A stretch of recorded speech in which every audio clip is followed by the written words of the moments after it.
Hi, hello. My name is Kayla. I am a writer. I currently have one poetry collection out. It is called The Stories That Told Me, and you can purchase it on Amazon if you're interested. I also am currently working on a high fantasy duology. Right now the first book is called Between the Waves, and it's actually off with beta readers, which is very exciting. Also, there's still construction going on.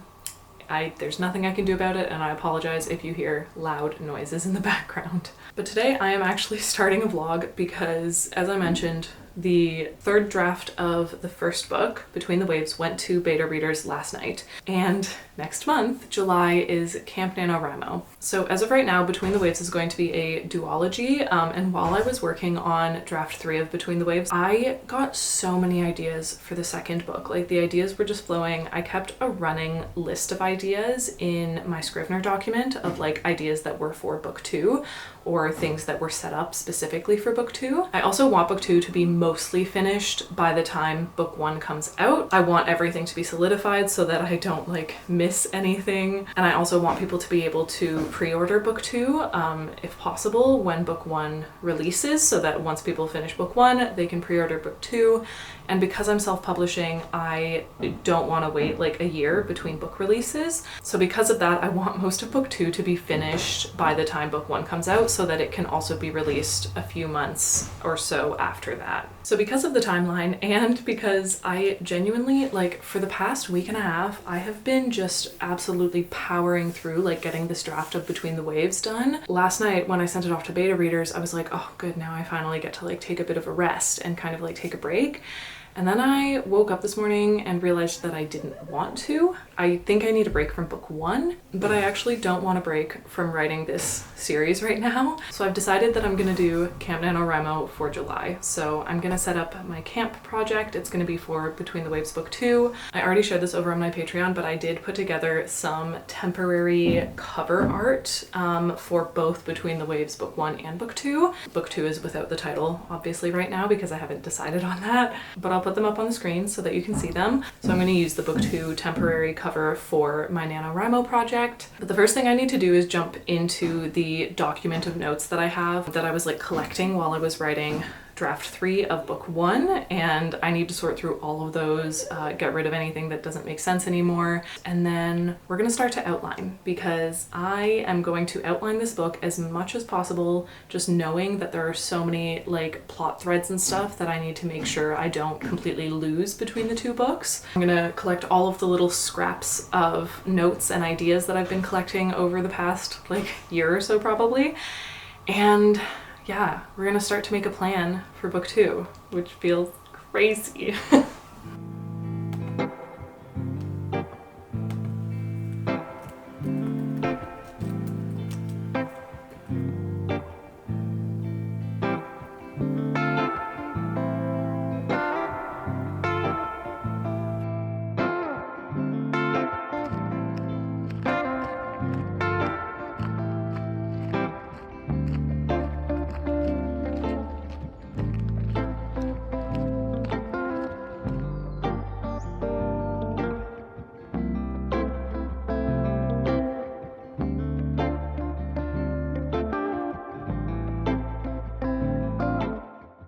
So I wanted to talk about what I've prepared so far for camp. I've set my writing goal to 30,000 words, which I felt like was enough to get a good chunk done, but not so much that I would be just like writing words for the sake of writing words, which is something that I kind of like fall into the habit of doing when there's like a competitive thing like Camp NaNoWriMo. I am also going to do some hefty world building right now, or in preparation for Camp NaNoWriMo, as well as throughout Camp Nano. You can make this world building document for no matter what stage in the process you are, even if you haven't even started writing the first draft. I also want to mention there are so many more categories that you could add to your world building document. I have 7 right now. Some of them are like regular common world building categories to have that like every book will have. Things like geography and magic systems if it's fantasy. Some of them are in this document because they are specific pieces that I know are missing in Between the Waves that I need to figure out because they're integral to the story. So sometimes if you make a world building document before you've started writing, I feel like it's easy to include all these different categories just to make sure that you've like covered all your bases. This world building document specifically for me is very much based on my knowledge of the first draft and my knowledge of the world right now and my understanding of like where I'm missing that knowledge. Basically, it's skewed towards areas of world building that I know need to be strengthened and clarified and just added to. Just a little thing to keep in mind. That's why I've picked these like specific categories. So first category I have is geography and ecology. So that's basically just like geographically how the world is set up, as well as like the ecosystem and, you know, plants, flora, fauna, all of that fun stuff. I also have this separated into two subcategories, including the realms/continents, and that's because the geography and climates and ecology, because of geography and climate, changes depending on which realm you're in, which is also why why did I pick 9? You know? And to be fair, some of the realms don't need to be fleshed out as much as others because they don't spend as much, if any, time in those realms in book 1 at least. But also, why 9? I could have done 3 realms. 3 sounds so much more manageable, but I don't know. There are I've said this before, and there are certain parts of the story that like, if they come to me like that, I find it next to impossible to change them because there are certain pieces that I'm like, this is just how it is. I don't make the rules, which is funny because I do make the rules. So yeah. The geography and ecology is going to be separated into those 9 realms so that I can discuss the climate, flora, fauna, geographical locations and stuff for each of those realms. And then I also have a subsection for maps.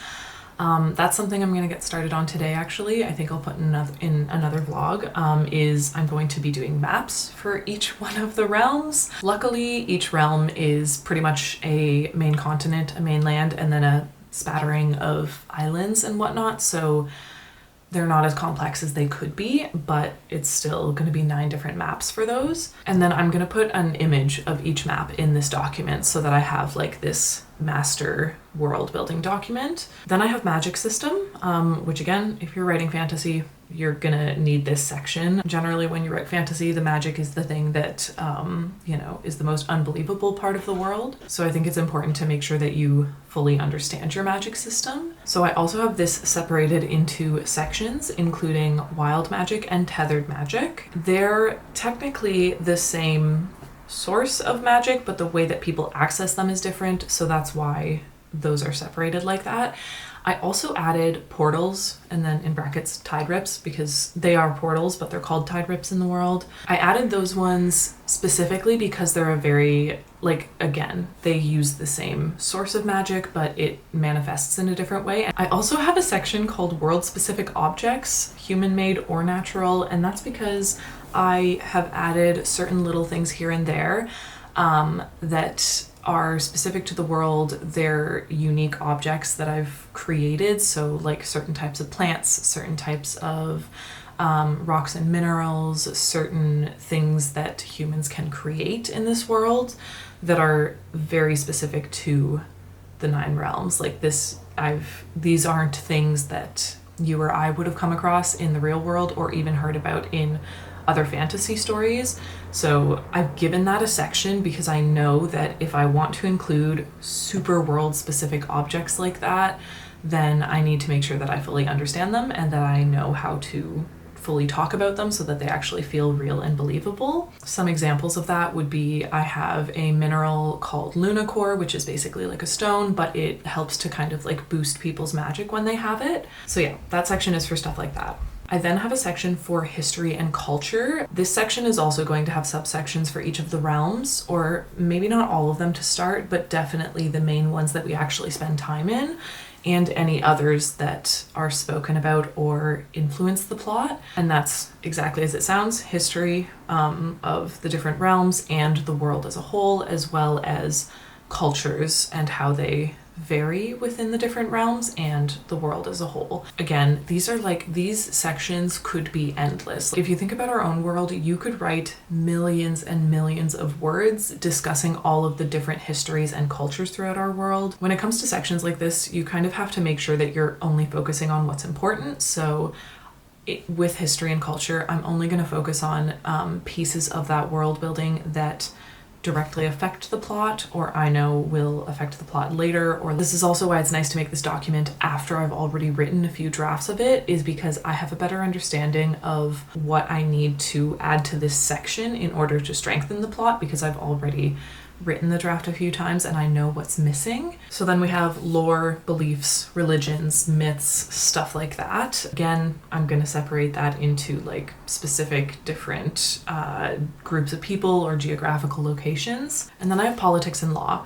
I will be the first to say that I am not the strongest when it comes to like fully understanding politics and law, but since like dedicating myself to writing over the past few years and like learning so much more about it, and I think also just getting older in this world that I currently live in, I've started to understand politics and law better. And I've also, I don't know, I've been more intrigued by how politics and laws affect the world around them and how that kind of like influences the plot. So I've added this section as well because there are a couple like political things going on in this world that I need to understand better, and I know it's a weakness of mine. So that is my master world building document for Between the Waves. I haven't started to fill out anything yet, but it is going to be, but I know it's going to be a lot. And yeah, like I said, all of the sections that I have right now are actually just like starting with things that I know I'm gonna need to fill out and that I know I'm currently missing. Yeah, I think it's gonna be fun. And I'm gonna start making the maps today, which I think will be a fun like visual thing for me. I really like making maps and I haven't done one in a long time. I also think I'm gonna end the video here because I have chatted for far longer than I was expecting to, and I was gonna put this video up today. So if you have any questions about the documents I'm putting together and the way that I'm like organizing and kind of preparing for both book 2 as well as like beta reader feedback and stuff and Camp NaNoWriMo, please by all means let me know. I'll probably be doing a lot of videos coming up because I'm just like so absorbed into this right now. So yeah, let me know if you have any questions. Thank you so much for watching, and I will see you in the next one. Bye.